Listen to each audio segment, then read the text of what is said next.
Hydrostatic लो के बारे में, और बहुत बेसिक सा लो है, कोई ज्यादा मुश्किल है नहीं। क्या है सुन लो एक बार, कि अगर मैं एक कंटेनर में लिक्विड फिल कर देता हूं अप टू सर्टेन हाइट, हाँ ये इस वाले सरफेस को बोलते हैं फ्री सरफेस। सभी बच्चे बोलेंगे क्या बोलते हैं? Free surface. Free surface, free surface है तो बच्चे यहाँ पे कौन एटमॉस्फेरिक प्रेशर लगा होगा, और अभी एटमॉस्फेरिक प्रेशर को हम लोगों ने रिप्रेजेंट कर दिया पी नॉट से। किससे रिप्रेजेंट कर दिया? अभी हमसे वो पूछे कि भाई इसमें किसी भी कोई भी एक जनरल पॉइंट मान लेते हैं, लेट्स से ये वाला पॉइंट है ए, और जो कि यहां से ये दूरी है लेट्स से y, ठीक है बाबू, y1 बोल देते हैं अभी, और यहाँ पर एक पॉइंट है बी, और यहाँ पे एक हाइट है y2। ध्यान रखना हम पानी में डेप्थ में जा रहे हैं नीचे, ठीक है ना। तो हाइड्रोस्टैटिक लॉ क्या कहता है हमारा? हाइड्रोस्टैटिक लॉ क्या कहता है कि अगर आप एक फ्लूइड में लीनियरली डेप्थ में जा रहे हो तो जो प्रेशर होता है ना वो लीनियरली वेरी करता है। वर्टिकल डेप्थ में अगर आप जा रहे हो तो जो प्रेशर है वो लीनियरली वेरी करता है।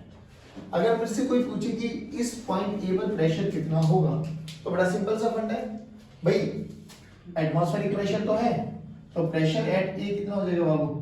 P naught plus rho into g into y1, rho into g into, जल्दी बोलो पी भी कितना हो जाएगा बच्चों? P naught plus rho into g into y2। ध्यान से देखो, प्रेशर और जो वेरिएशन हो रहा है y का वो लीनियर ग्राफ है, बात समझ में आ गई? एक तो ये। सेकेंडली, अब अगर मेरे से कोई पूछा जाए, बड़ा सिंपल सा चीजें बता रहा हूँ, कोई बड़ी मुश्किल चीज है नहीं इसमें, कि जैसे जैसे हम ऊपर से नीचे आ रहे हैं प्रेशर बढ़ता जा रहा है। उल्टा बोलो, अगर मैं नीचे से ऊपर जाऊंगा तो प्रेशर कम होता चला जाएगा। बात समझ में? अब देखो कि अगर हम लोग समंदर में बहुत नीचे डेप्थ तक चले जाए तो इतना ज्यादा प्रेशर होता है कि हमारी जो हड्डियां होती है ना वो टूट जाती है, क्रश हो जाती है, इतना हाई प्रेशर होता है, हम नहीं झेल सकते। मैं अपना लाइव एग्जांपल बताता हूँ। मैंने एक बार स्कूबा डाइविंग करने चला गया भाई, तो स्कूबा में होता है कि हम 4-5 लड़के थे, तो वैसे तो नॉर्मली वो क्या करते हैं, वो लोग ट्रेनिंग देते हैं कि भाई पहले बताएंगे कैसे ये पहनते हैं, और कुछ उनके ना वहाँ तो बोल तो सकते नहीं है पानी के अंदर, तो वो इशारे करते हैं। परफेक्ट चल रहा है, अगर आपको ऊपर आना है तो थम्स अप कर दो, है ना, कि मुझे ऊपर जाना है, चलो ठीक है भाई। उन्होंने ना नाक तो बंद कर देते हैं वो लोग, अंदर मुंह में वो डाल दिया ऑक्सीजन, मतलब जिससे हम सांस लेते हैं। अब नॉर्मली हम लेते हैं कैसे सांस? नाक के थ्रू, है ना। सडनली नाक बंद कर दो तो आपको ना देखो नई हैबिट है, तो it will take some time, नई हैबिट जो आने में ना, तो वो मुंह से सांस लेना बड़ा मुश्किल था। तो भाई उसने बोल दिया आर यू रेडी? मगर हाँ, सारे लड़के थे। अब ये लगा कि भाई दोस्तों में ऐसा तो थोड़ा बहुत तो रहते ही है, चलो हम जाएंगे सर सबसे आगे, चले गए। जैसे उसने पकड़ा और नीचे दबाया ना, मुश्किल से मैं 3 फीट नीचे गया हूँ, मैंने ऊपर लेके मैं भूल गया सांस लेनी, पता ही नहीं लगा, क्योंकि जनरली नाक से सांस लेते हैं हम लोग, तो हम लोग मुंह से लेना था। फिर क्या भैया क्या हुआ? मगर भाई रुको एक सेकंड, पहले मैंने 2-3 बार ना ऐसे प्रैक्टिस करी। पर मैं ये कह रहा हूँ, मैं ज्यादा से ज्यादा 7 से 8 मीटर नीचे जाऊंगा मुश्किल से। भाई साहब इतना प्रेशर लग रहा था ना मुझे, खुद पे फील हो रहा था कि वाकई में कितना प्रेशर है। सोच अगर आप 4-5 किलोमीटर नीचे चले जाओ हालत खराब हो जाती है। अभी पता नहीं, मैं आज सुबह एक YouTube शॉर्ट देख रहा था, किसी ने बताया था कि कोई किसी का वो क्रैश हो गया था नीचे वाटर में, जो सबमरीन्स होती है उसमें एक बंदा 11 किलोमीटर से सेफली बाहर आ गया था, वो कैसी भी करके। बाकी 4-5 बंदे थे जो बच गए थे, बट वो अल्टीमेटली एक ही बंदा बच के आया, बाकी सब अपनी अपनी हड्डियां वगैरह टूट के वहीं खत्म हो गई। तो इतना प्रेशर जनरेट करता है अगर हम डेप्थ में नीचे चलते चले जाते हैं। और ये नॉर्मली आप लोग समझ भी लगे, अगर कहीं आप कभी बहुत तालाब वगैरह में जाते हो ना, तो पानी में जैसे जैसे अंदर जाओगे ना तो you will feel the difference कि वाकई में यार बहुत हैवी प्रेशर है, होता है, कोई इशू नहीं है। बात समझ में? तो जैसे जैसे नीचे जाएंगे तो प्रेशर इंक्रीज होगा, ऊपर जाएंगे तो प्रेशर डिक्रीज होगा। अब बहुत सिंपल सा एक फंडा दिखाता हूँ कि हमसे ना जनरली पूछा जाता है कि प्रेशर लिखना है, किसी भी पॉइंट का प्रेशर लिखना आना चाहिए हमें। तो देखो कैसे स्टार्ट करते हैं। मान लो कि हमारे पास ये एक कैसी भी शेप की ट्यूब मान लेते हैं हम लोग, ठीक है।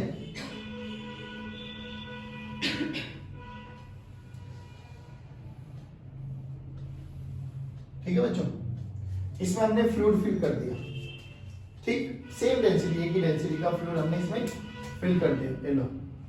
तो ऑब्वियसली ये तो पक्की बात है, जितनी हाइट ये होगी उतनी हाइट ये होगी, है ना, पक्की बात है। तो मान लो इस फ्लूइड की डेंसिटी रो है, ठीक, हमसे बोला गया इस पॉइंट का प्रेशर बताइए, ए पॉइंट का, जो कि यहां से ये h1 हाइट मान लो, चलो ये यहां से h2 हाइट पर है, तो what is the pressure at A point, ठीक है। तो आप कैसे क्लियर करने का बहुत सिंपल सा तरीका है, कोई ज्यादा हेडेक नहीं देते, सिंपली ये करो कि जहां आपको प्रेशर पता है ना वहां से स्टार्ट करो, ठीक है, जहां का प्रेशर पता है, बताओ कहां का प्रेशर पता है आपको, ऊपर का, परफेक्ट, ऊपर का फ्री सरफेस, तो ये तो पक्की बात है सर, यहाँ पे पी नोट लगेगा और यहाँ पर भी पी नोट लगेगा, यहाँ तक बताओ कोई दिक्कत, पक्की बात। अब मुझे एक बात बताओ, यहाँ से यहाँ तक क्या मैं प्रेशर लिख सकता हूँ इस पॉइंट का, बी पॉइंट नाम दे दो, बताओ प्रेशर एट बी बोलो, P note plus rho g H1। अच्छा, हम किसके बारे में बात कर रहे हैं, हाइड्रोस्टैटिक, किसके बारे में, हाइड्रोस्टैटिक। तो ये भी कंफर्म है कि हॉरिजॉन्टल में कभी भी प्रेशर का डिफरेंस नहीं, याद करो अगर हॉरिजॉन्टल में प्रेशर का डिफरेंस आ गया तो फ्लूइड फ्लो करना स्टार्ट कर देगा, याद करो फ्लूइड कहां से कहां जाता है, हाई प्रेशर टू, अगर हमारे यहाँ पर तूफान आ जाए, आंधी आ जाए, तो इसका मतलब यहाँ का प्रेशर कैसा है, लो, तो प्रेशर फ्लूइड कहां से कहां फ्लो करता है, हाई टू लो। सोच अगर ये हॉरिजॉन्टल लेवल में वेरिएशन आ गया, प्रेशर का डिफरेंस आ गया, तो फ्लूइड तो फ्लो करेगा ही करेगा, कोई ताकत नहीं उसको रोक दी, नहीं आया। बट हम बात किसकी कर रहे हैं बच्चों, हाइड्रोस्टैटिक, और हाइड्रोस्टैटिक का मतलब हॉरिजॉन्टल लेवल में प्रेशर क्या रहना चाहिए, सेम, क्योंकि डिफरेंस आते ही फ्लूइड क्या करेगा, फ्लो, तो वो हाइड्रोडायनामिक्स में कन्वर्ट हो जाएगा। बट अभी हम किसके बारे में बात कर रहे हैं, पॉइंट समझ में आया।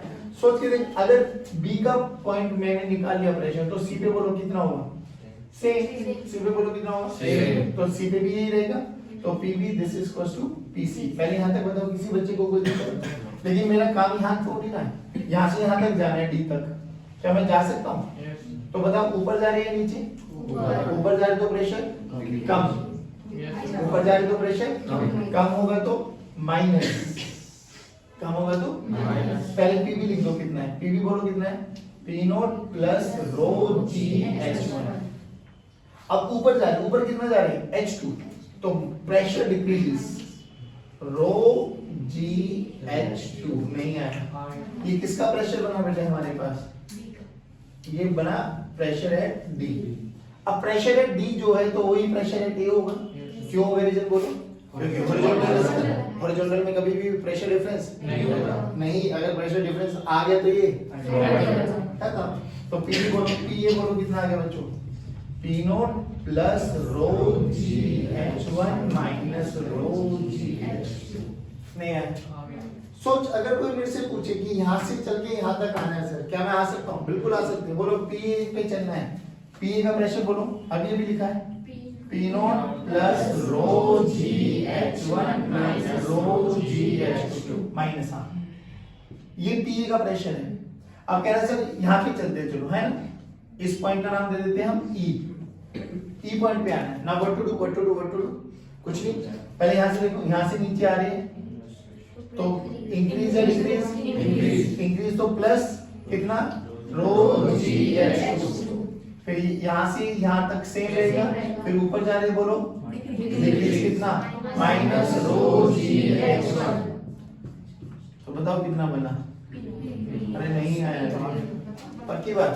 तो सिंपली मैं क्या चीज समझाने की कोशिश कर रहा हूँ कि हमें एक पॉइंट से दूसरे पॉइंट तक प्रेशर लिखना आना चाहिए। कैसे तरीका क्या है, जिसका पता है वहां से स्टार्ट करो, बढ़ रहे हो यानी डेप्थ में जा रहे हो तो प्लस, ऊपर आ रहे हो तो माइनस, कितना प्लस कितना माइनस, रो जी H1 रो जी H2 नहीं आया। एक पॉइंट से दूसरे पॉइंट तक पहुंचने का बड़ा सरल सा तरीका है, कोई दिक्कत कोई कंफ्यूजन, पक्की बात, ठीक है। अभी ये हम बात कर रहे थे एक ही फ्लूइड का हमारे पास जिसकी डेंसिटी रो थी, बट सर अगर मैं मल्टीपल फ्लूइड डाल दूं तो, हाँ मल्टीपल डाल सकते हो, कोई बड़ी बात नहीं। उनको बोलते हैं हम इमिसिबल फ्लूइड, इमिसिबल लिक्विड, यानी जो मिक्स ना हो, जैसे ऑयल वाटर है इमिसिबल है ना, ऑयल ऊपर ही फ्लोट करेगा, वाटर नीचे रहेगा, ठीक है। तो अगर हम बहुत सिंपल से एक क्वेश्चन पूछ के चलते हैं, चलो आ जाओ। बोला गया कि हमारे पास है ना बच्चों ये यूट्यूब है, ठीक,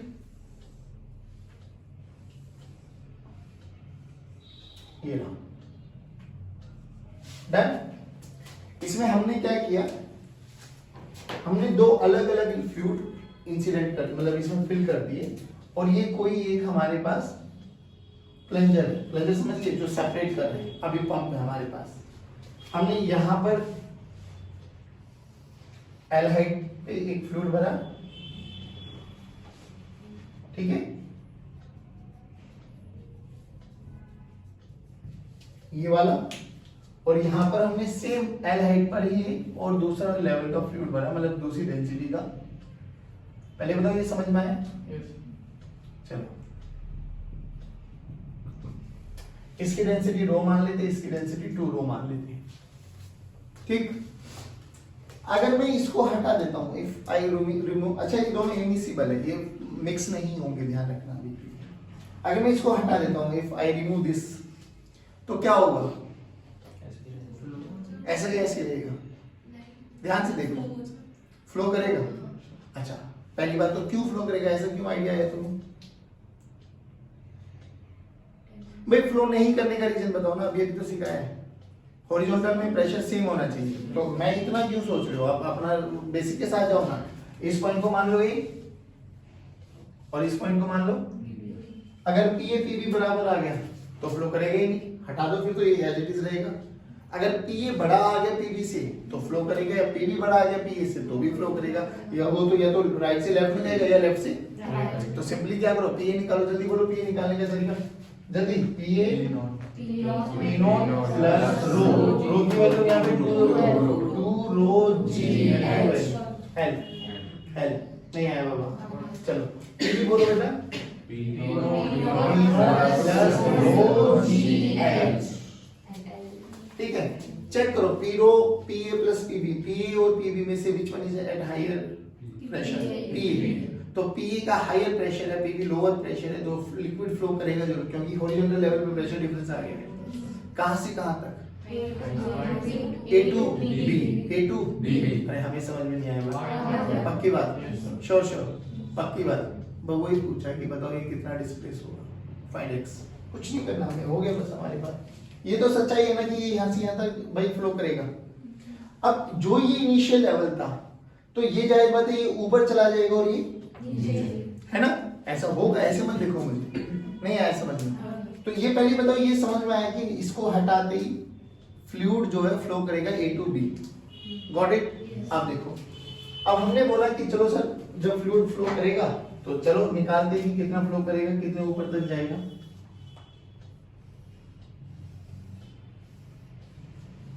मान लीजिए पहला लेवल था इसका, ये हाइट थी एल, ठीक है बाबू। जैसे मैंने हटाया ये एक्स ऊपर चला गया, तो एक्स कितना आ गया होगा? नहीं आया, तो ये कितना बचा? एल माइनस, और ये कितना हो गया? L plus x. कब तक फ्लो करेगा?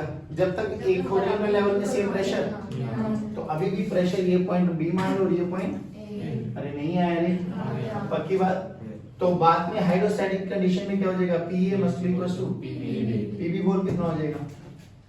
P naught plus rho g L plus x is equal to P naught plus 2 rho g L minus x. Answer calculate for solve for x. नहीं आया समझ, पक्की बात।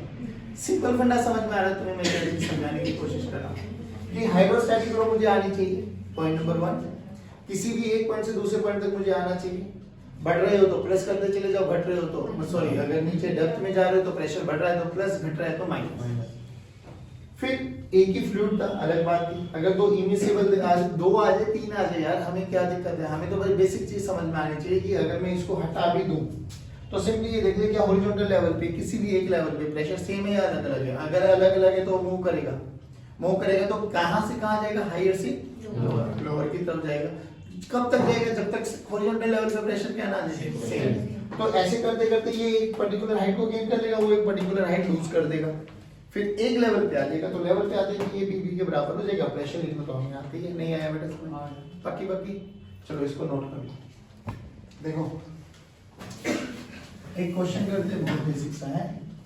हमारे पास है ना एक क्यूब है, क्या बेटे हमारे पास है क्यूब। चलो अच्छे से बना लेते हैं क्यूब को।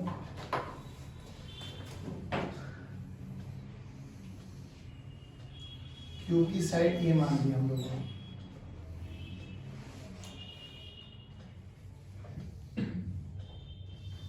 ठीक है भाई, सही बन गई। साइड ये मान लेते हैं। इसमें ना हमने क्या किया, h हाइट तक एक फ्लूइड को फिल कर दिया, ठीक है। h हाइट तक हमने एक फ्लूइड को फिल कर दिया इसमें,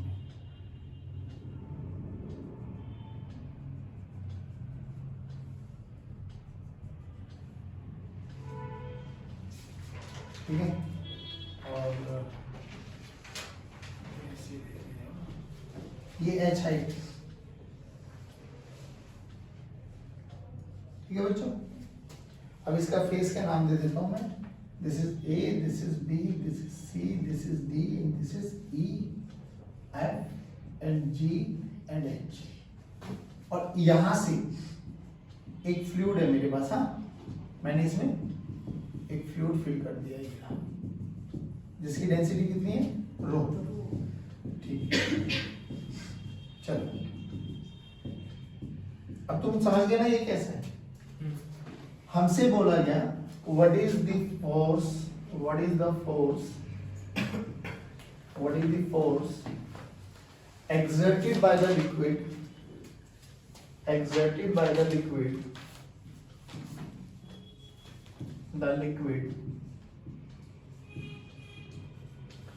on this base A B C D, on A B C D, और इसमें से कोई भी एक फेस ले लो आप, तो ये लेके चलो F G B C and F G B C।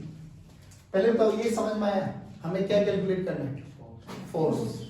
Force क्या होता है? Pressure into area. लेकिन हम generally pressure into area use तो करेंगे, लेकिन बच्चों ये फॉर्मूला यूज करते हुए फिर वही कंडीशन आ गई आपके पास। You have to check whether pressure is same और नॉट, कांस्टेंट और नॉट। अगर प्रेशर वेरिएबल आ जाएगा तो हम डायरेक्ट यूज नहीं करेंगे। तो फिर हमें एक चीज समझ में आता है क्या, कि आपके पास जो भी dF by dA, this is equals to P,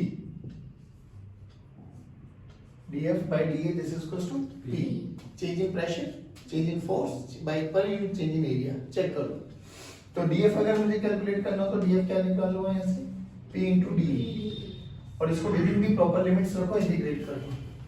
हाँ, if P is constant, if P is constant तो dF कैसे निकालूं बच्चों? P को बाहर ले जाओ, इंटीग्रेशन ऑफ d, और d का इंटीग्रेशन P ये मान लेते हैं, नहीं आया तो हमारे पास F नेट आ जाएगा।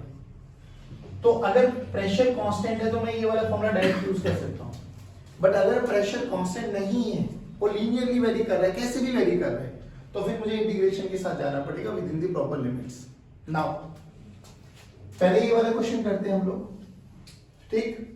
देखो फ्री सरफेस से अगर मैं बात करूं, फ्री सरफेस से, तो ये हर एक पॉइंट कितने नीचे H,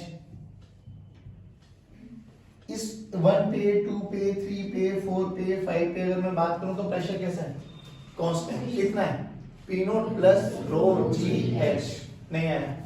तो अगर प्रेशर कांस्टेंट है बाबू, अगर प्रेशर तो मैं डायरेक्ट फॉर्मूला अभी तो बोला है, अगर प्रेशर कांस्टेंट है तो F नेट क्या हो जाएगा? P इनटू, तो P बोलो यहाँ पे कितना है? P नॉट प्लस रो जी एच इनटू एरिया। एरिया बताओ ये क्या बन गया? स्क्वायर। एरिया कितना हो गया? ए स्क्वायर। ये फोर्स आगे नहीं आया समझ में? अरे सच्ची बोलो, पक्की बात। इसके बारे में चर्चा करो। इसके बारे में क्या ख्याल है? एफ जी बी सी के बारे में क्या प्रेशर कांस्टेंट है या वेरिएबल है सर? होश में आगे जवाब देना। कांस्टेंट है या वेरिएबल है? कैसे पता लगा? हाइट में चेंज ज्यादा चला जाएगा सर। इसके ए वाले पोर्शन में अगर मैं बात करूं तो अलग, इसके इस वाले पोर्शन में बात करूंगा तो अलग, और इसके नीचे चला जाऊंगा तो मैक्सिमम। यानी जैसे जैसे ऊपर से नीचे आएंगे तो प्रेशर। अच्छा मैं जो ये अभी फेस ऐसे है, इसको ऐसे बना दूं, साइड व्यू देखो इसका। तो अगर मैं इस वाले फेस का साइड व्यू बनाऊं तो यहाँ पे बना देता हूँ साइड व्यू। देखो ध्यान से, ये एफ, ये जी, ये बी, ये सी बना सकता हूँ। मान लो इसमें पानी यहां तक भरा हुआ है और ये दूरी कितनी है बाबा? एच। नहीं आया बेटा समझ में? पक्की बात है? चलो now what to do sir? करना अभी भी कुछ नहीं है सर, सिंपल सी बात क्या करो, जो कि प्रेशर, सिंपल सी बात है सर, यहाँ पे प्रेशर कम है, यहाँ पे ज्यादा है, यहाँ पे और ज्यादा है, यहाँ पे और ज्यादा है, यहाँ पे और ज्यादा है, और यहाँ पे सबसे ज्यादा मैक्सिमम है। डैम देखिए आप लोगों ने कभी? देखना आज यूट्यूब कर लेना, आजकल तो बहुत सहूलियत मिली हुई है। डैम की जब भी शेप देखोगे नहीं, कभी भी शेप देखोगे आप लोग तो डैम की शेप ऐसी होती है, कभी भी देखना।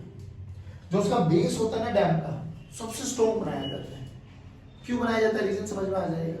क्योंकि नीचे सबसे ज्यादा प्रेशर है, ऊपर पतला होता है, फिर नीचे आते आते आते आते आते आते वो वाइड होता चला जाता है। रीजन समझ में आ गया? क्योंकि ऊपर जो लगने वाला है, ये वाला प्रेशर और ये वाला प्रेशर और ये वाला प्रेशर और ये वाला प्रेशर और ये वाला प्रेशर, सबसे ज्यादा प्रेशर नीचे लगता है। तो अगर हमने उल्टी शेप बना दी डैम की तो फिर तो प्रलय आएगी जरूर। नहीं आया? कोई तुम्हारे जैसे इंजीनियर चले जाए तुम अच्छे इंजीनियर हो भाई, तो तुम कैसे बनाओगे? बेस सॉलिड बनाओगे, है ना?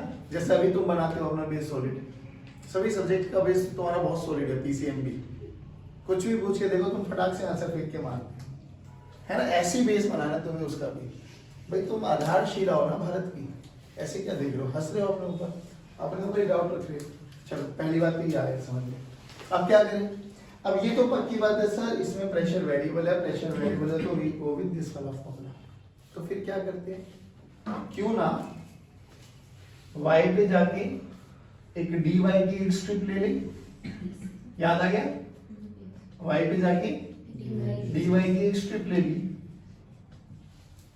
इस y पे प्रेशर लिखना आता है ना? बिल्कुल आता है। बोलो कितना? P naught plus rho g y. तो इसका नाम दे दूं मैं 1 बोल देता हूं, है? तो P1 बोलो कितना? P naught plus rho g y. नहीं आया? पक्का? Okay done. Into area, area of this particular strip कितना होगा भाई? इसकी विड्थ कितनी है? dy, मोटाई है dy, और इसकी लंबाई कितनी है? a, लंबाई कितनी है? तो dA बोलो, dy into a, dy into a रखो ना यहाँ पर। तो df देखो कितना आ गया? p की value p naught plus rho g y into area a into dy। Limit बोलो कहां से कहां? y की लिमिट यहाँ फ्री सरफेस से लेके बेस तक। फ्री सरफेस पे कितना है? 0 और बेस पे h। तो 0 से लेके h रखो और इंटीग्रेट करो, यूटिलिटी दिया आंसर। नहीं आया समझ में? मैं देखो, मैं ये नहीं कह रहा, मैं तो तुम्हें बेसिक चीजें बता रहा हूँ। प्रेशर कांस्टेंट है तो भी फोर्स लिख सकते हैं, प्रेशर वेरी कर रहा है तो भी फोर्स लिख सकते हैं। हमें तो क्या आना चाहिए? किसी भी पॉइंट का फ्री सरफेस, जहां हमें पता है, हमें कहां का पता है, हमें फ्री सरफेस का पता है, वहां से आओ किसी भी एक पॉइंट पे y पे जाके dy की एक छोटी सी स्ट्रिप ले लो। बस छोटी सी स्ट्रिप ले ली जिसकी विड्थ कितनी है? dy, लेंथ कितनी है? a, तो a into dy उसका छोटा सा एरिया बन गया। तो इस पर्टिकुलर पॉइंट पे देख लो कितना छोटा सा फोर्स है।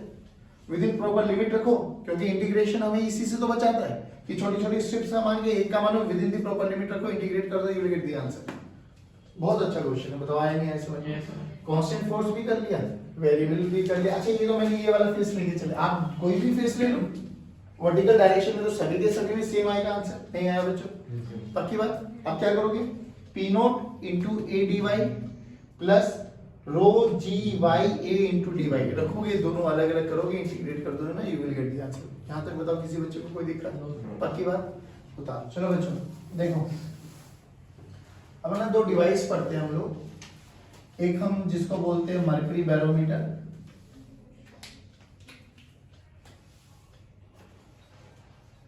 मर्करी बैरोमीटर,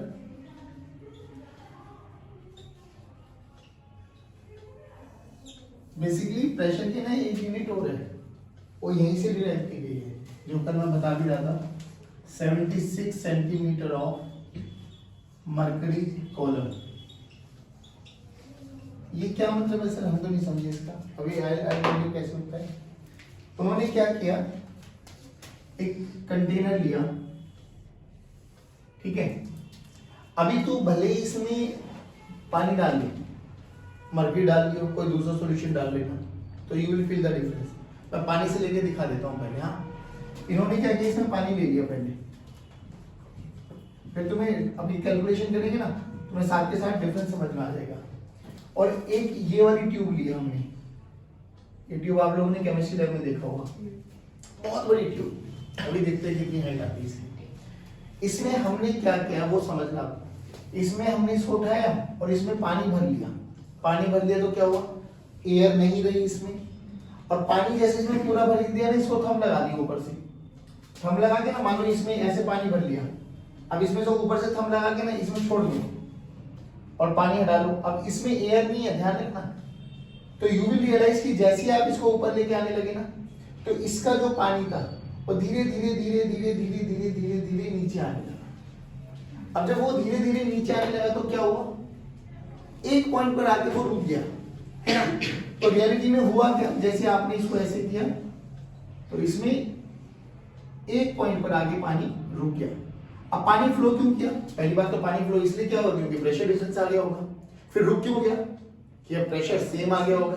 प्रेशर सेम कहाँ आएगा, हॉरिजॉन्टल लेवल पे। तो यहाँ पे बताओ इस पॉइंट पे प्रेशर क्या है, P नॉट।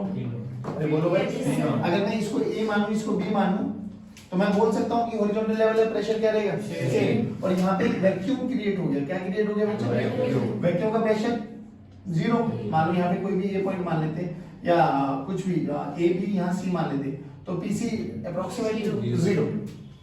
तो मैं बोल सकता हूँ PA must be equal to PB, PA must be equal to PB. तो पीए कितना है, 1 atmospheric, P 1 atmospheric pressure. PB कितना है, मान लो ये हाइट h है और इसकी डेंसिटी ऑफ लिक्विड है, ठीक है ना। तो पीबी कितना हो गया बच्चों, पीसी प्लस रो जी एच। अब जो कि मैंने इसमें पानी भरा हुआ है, तो पानी की डेंसिटी कितनी है, 1 एटमॉस्फेरिक प्रेशर बोलो 1.01 into 10 की पावर 5 डिवाइडेड बाय रो। पानी की डेंसिटी होती है 1000 into रो 9.8 h। h की वैल्यू निकाल बेटा एक बार, जल्दी करो, 3 जीरो ने 3 जीरो को मारा तो ऊपर आ गया 100, कितना आ गया 101 into एक जीरो लगा दो डिवाइडेड बाय 98। सही कर रहा हूं, 1010 डिवाइडेड बाय 98 करो, 10.3 मीटर। ध्यान से देख, 10.3 मीटर की ट्यूब लेनी पड़ेगी, 1 मीटर इतना होता है, पॉसिबल है मेरे लिए। 10 मीटर मतलब जिस बिल्डिंग में आप बैठे हो नीचे से ऊपर तक छड़ लानी पड़ेगी पूरी की पूरी, तब जाके आप मेजर करोगे। फिर क्या किया गया, इसमें मर्क्यूरी डाल दिया गया। मर्क्यूरी डालने का रीजन क्या था, मर्क्यूरी की जो डेंसिटी होती है ना वो वाटर से 13.6 टाइम्स ज्यादा होती है, यानी सेम इसी कैलकुलेशन में क्या करो आप, हाँ मर्क्यूरी डाल दो, ठीक है ना। सेम कैलकुलेशन में 98 है, इसमें 13.6 से और मल्टीप्लाई करो, देखो तो करीबन 76 सेंटीमीटर आता है। 13.6 और कर दो ना, अरे सेम डेटा को 13.6 से डिवाइड कर दो, कोई नहीं वो मैं बता देता हूँ आपको, बात समझ में आ गई आपको। तो वो 76 सेंटीमीटर के आसपास आता है। 76 के आएगा घबराओ मत, कितना आता है? तो मरकरी लेने के लिए 76 सेंटीमीटर की विड्थ, 76 सेंटीमीटर बोले तो 100 मीटर, 100 मीटर बोले तो ये रहा, 100 सेंटीमीटर बोले तो 1 मीटर, 1 मीटर इतना होता है। अब 1 मीटर की ट्यूब लेना और 10 मीटर की ट्यूब लेने में किसमें बहुत इंपैक्ट है? 1 मीटर में। 1 मीटर में 76। अब ये 76 मरकरी क्या बताता है कि अगर आपने एक वर्टिकल कॉलम में 76 सेंटीमीटर तक इसमें मरकरी भर दी, तो इसके बेस पर जो यहाँ पे प्रेशर होगा पीए, वो प्रेशर कितना होगा बेटा? रो जी एच, और ये किसके बराबर होगा? 180 mp। किसके बराबर होगा? किसके बराबर होगा? तो 76 ग्राम ऑफ मरकरी कॉलम लिखा है, तो समझ जाओगे कैसे? जैसे इसमें ना सबसे ज्यादा यूज किया जाता है गैसेस में, आप लोगों ने केमिस्ट्री में पढ़ा होगा केटीजी में, इतने ग्राम ऑफ इतना, मतलब 76 सेंटीमीटर है, वहां कुछ भी कोई भी सेंटीमीटर बोलते हैं, 40 सेंटीमीटर 20 सेंटीमीटर ऑफ दिस इतना, उसका मतलब समझ में आ गया कि अगर उसको इतनी गैस को, इतनी मरकरी को अगर मैं इतनी हाइट तक भरूं, तो उसके बेस पे प्रोड्यूस होने वाला जो प्रेशर होगा दैट इज 180 m के बराबर होने वाला है, या जो भी कोई प्रेशर के साथ आप इक्वेट करना चाहते हो। बात समझ में आ गई? This is your mercury barometer. Mercury barometer को क्यों नाम दिया गया?